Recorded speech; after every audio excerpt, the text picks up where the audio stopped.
Like, subscribe, and drop a comment now, because the story you're about to hear isn't just dark, it's real, and once it pulls you in, it won't let go. The night was loud with sirens. Red and blue lights bounced off brick walls in the Bronx, slicing through the darkness as police cars screeched to a stop. A teenager stood frozen on the sidewalk, his breath visible in the cold air, his heart pounding so hard it felt like it might tear through his chest. He was just 16. He had no weapon, no record, no idea that this moment, this single accusation, was about to steal years of his life. His name was Kalief Browder. The police said a man had been robbed. The man said Kalief did it. That was enough. Within minutes, metal cuffs snapped shut around Kalief's wrists. He kept saying there had to be a mistake. He kept saying he didn't do anything. The officers didn't argue. They didn't investigate. They didn't slow down. They put him in the back of the car and drove away, leaving the street quiet again, as if nothing important had happened. But something had happened. Something irreversible. Hours later, Kalief sat under harsh fluorescent lights in a holding cell that smelled like sweat and disinfectant. Around him were men twice his age, hardened faces, eyes that didn't bother hiding what they'd done. Kalief stared at the floor, replaying the night in his head, waiting for someone to realize the error and let him go home. That moment never came. Instead, the system began to move, not with urgency, not with care, but with a cold, grinding indifference. Kalief was charged with robbery. Bail was set. His family couldn't afford it. And just like that, a teenager who hadn't been convicted of anything was sent to Rikers Island. Rikers wasn't just a jail. It was a world unto itself, concrete, steel, and noise. Doors slammed day and night. Shouts echoed through narrow corridors. Violence simmered constantly, like heat trapped in a sealed room. For grown men, it was brutal. For a child, it was terrifying. Kalief tried to keep his head down. He told himself it would be temporary. A court date would come. The truth would come out. He would go home. Days turned into weeks. Weeks into months. Court dates came and went, each one ending the same way. Delay. The prosecution wasn't ready. Evidence hadn't been found. The complaining witness didn't show up. Every time Kalief was brought into a courtroom, shackled and hopeful, he left with the same sentence echoing in his ears. Case adjourned. Back at Rikers, hope was a dangerous thing. The guards didn't see a kid. The other inmates didn't care that he was innocent. Kalief was jumped, beaten, thrown into isolation. Solitary confinement became routine. 23 hours a day alone in a cell no bigger than a bathroom. No phone calls. No human contact. Just silence, broken only by the sound of his own breathing and the distant screams of others. He still refused to plead guilty. That refusal mattered. In the American justice system, most cases never go to trial. Defendants are pressured to take deals, admit guilt, serve less time, and move on. Kalief was offered those deals again and again. If he said he did it, he could go home. But he wouldn't lie. Each time he said no, the punishment was invisible but devastating. More waiting, more isolation, more time lost. His teenage years slipped away behind bars. Birthdays passed unnoticed. High school memories were replaced with head counts and lockdowns. Outside, his family fought for him. His mother begged for answers. Lawyers asked the same question over and over. Where was the evidence? Where was the witness? No one could say. Inside the jail, Kalief began to change. The confident boy who'd gone in was disappearing, replaced by someone quieter, angrier, haunted. Guards wrote him up for minor infractions. Solitary stretched on. The human mind isn't built for that kind of emptiness, and cracks began to show. Still, the case dragged on. 3 years. 3 years without a trial. 3 years without a conviction. 3 years of a child locked away because the system couldn't or wouldn't do its job. Then one day, something strange happened. Kalief was brought to court again. Same routine, same chains, same fear of disappointment. But this time, the air felt different. Lawyers whispered more urgently. Papers were passed. A judge frowned as he read through the file. The prosecutor stood and said words Kalief had been waiting to hear, but never believed would come. The case was dismissed. No explanation, no apology, no acknowledgement of what had been taken. Just like that, the charges vanished. Kalief was free to go. After 3 years, he walked out of Rikers Island into sunlight that felt unfamiliar, like he'd stepped into a world that had moved on without him. He was 19 now, legally an adult, emotionally exhausted, carrying memories no teenager should ever have. But the story didn't end there. Because as reporters and lawyers began digging into the case, they found something deeply unsettling. The alleged victim, the man whose accusation had started everything, had vanished from the record. His statements were incomplete. Key evidence was missing. Court documents contradicted each other. It was as if the case had been held together by nothing but delay and neglect. And buried inside the system's paperwork was a chilling truth. Kalief Browder had lost half his young life not because he was guilty, but because no one bothered to prove he wasn't. And when investigators finally uncovered what had really happened to the evidence that could have set him free years earlier, the truth was far more disturbing than anyone expected. Because the file they were looking for wasn't just misplaced. It was never there at all. Freedom didn't feel the way Kalief Browder imagined it would. When the jail doors finally closed behind him, the city sounded too loud, too fast. Cars rushed past like nothing had happened. People laughed on sidewalks. The world had kept moving while his life had been paused, compressed into concrete walls and steel doors. 3 years stolen, with no verdict, no apology, and no explanation. At first, everyone called it a miracle. A case dismissed. A young man released. But miracles usually come with answers. This one came with silence. Kalief tried to rebuild. He returned to his family's apartment in the Bronx, slept in his old bed, stared at the same ceiling he used to look at as a child. But sleep didn't come easily. Nights were the worst. The darkness reminded him too much of solitary confinement. His body was home, but his mind was still locked inside Rikers. Outside his apartment, another kind of movement was beginning. Advocates, lawyers, and journalists started asking questions the justice system had avoided for years. How could someone be held for so long without a trial? Where was the evidence? Why had a 16-year-old been placed in adult jail? And most troubling of all, how many others were still inside, waiting the same way Kalief had waited? The deeper they dug, the more disturbing the picture became.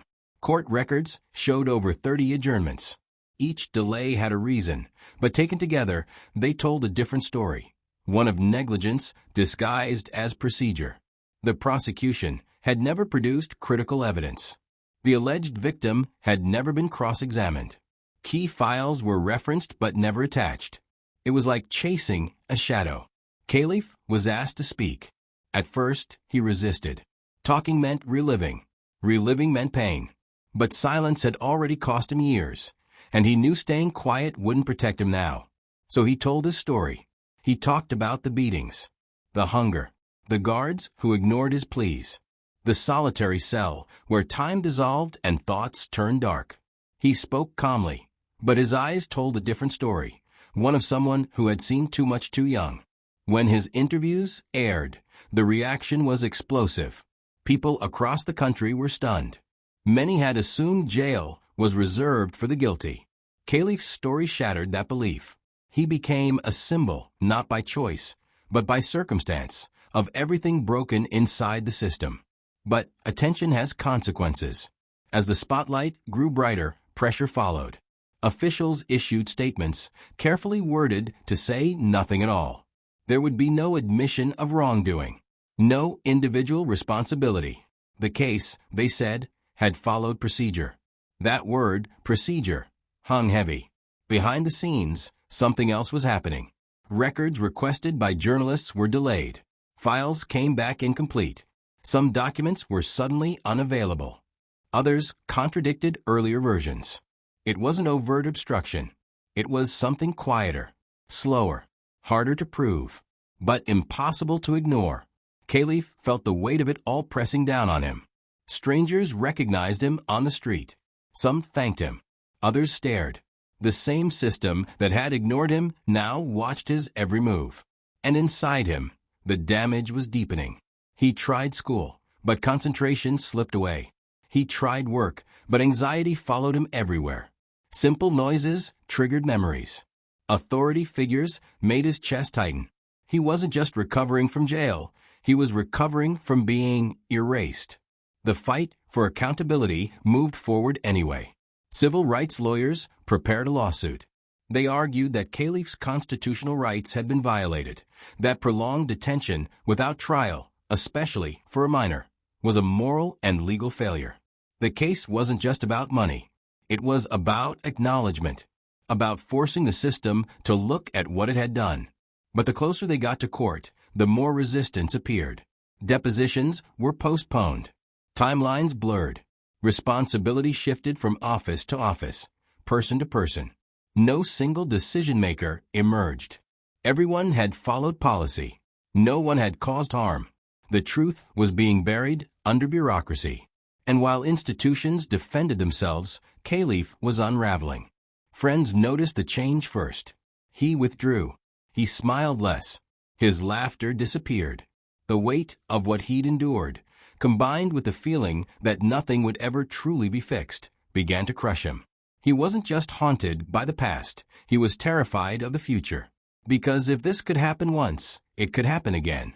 Each night, he relived moments he couldn't escape, the clang of cell doors, the isolation, the helplessness. Therapy helped, but wounds like his don't heal on a schedule. They linger. They fester. Then came another blow. The lawsuit stalled. More delays. More procedural battles. More reminders that justice moved slowly, especially for people who had already suffered the most. The system that had taken 3 years of his life now asked for patience. That patience was running out. Advocates pushed harder. Media coverage intensified. Documentaries were planned. Public outrage grew.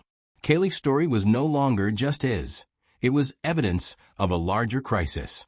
But with every retelling, the pain sharpened. He had become a case study, a headline, a symbol. And symbols are rarely protected. As the legal fight dragged on, one final discovery surfaced, quietly, devastatingly. Internal records suggested that Kalief's case had never been trial-ready. The evidence required to convict him had likely never existed in a usable form.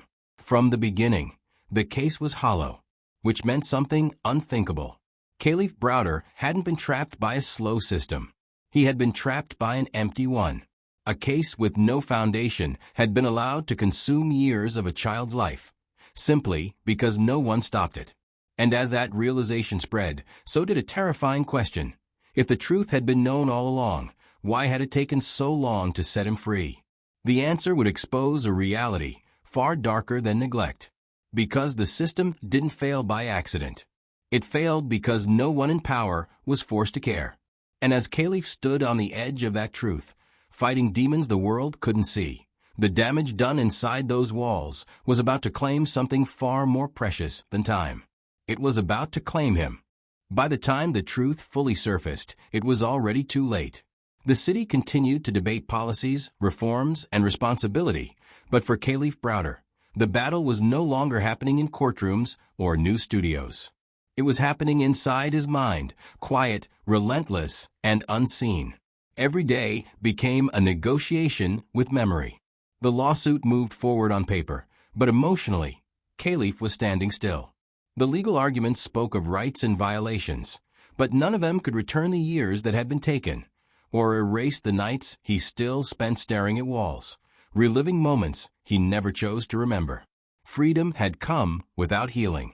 Justice had arrived without relief. Those closest to him could see the cracks widening. He tried to be present. He tried to plan a future. But the world outside Rikers demanded a version of him that no longer existed. People expected resilience, strength, gratitude. They didn't understand that surviving something doesn't mean you escape it. Sometimes, survival just means the pain learns how to wait. Advocates pushed harder, using Kalief's story to expose the cruelty of prolonged pretrial detention. Politicians were forced to respond. Panels were formed. Promises were made. The system, under pressure, finally began to shift. Bail reform discussions gained momentum. Rikers Island itself came under intense scrutiny. The public started to understand what had once been hidden, that incarceration without conviction wasn't an exception. It was a pattern. Kalief's suffering was changing the law. But the irony was devastating. The system was learning from him, while failing him completely. Behind closed doors, Kalief struggled to articulate what was happening inside. Trauma doesn't always announce itself loudly. Sometimes it whispers, convincing you that the damage is permanent, that relief is temporary, that the future is a threat rather than a promise. He felt trapped between two worlds, the one that had imprisoned him and the one that now expected him to move on. There was no ceremony for re-entry into life. No roadmap for rebuilding after losing your adolescence to a cell. No public reckoning that acknowledged the cost paid by someone who refused to lie just to go home. The lawsuit would eventually lead to changes, but change moves slowly. Pain does not. In private moments, Kalief questioned everything. His choices, his strength, his refusal to plead guilty. People praised his integrity, but integrity had cost him years, and now it was costing him peace. Those around him tried to help.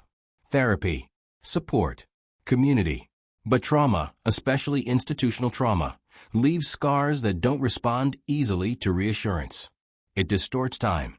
It distorts hope. And then, one day, the fight ended. Kalief Browder died at the age of 22. There were no sirens this time. No flashing lights. No courtroom delays. Just a quiet ending to a story that should never have unfolded the way it did. The news hit like a shockwave. The same headlines that once celebrated his release now mourned his loss. Commentators struggled to find the right words. Some called it a tragedy. Others called it a failure. But the truth was heavier than either term. Kalief had been free for years, and yet he never truly escaped.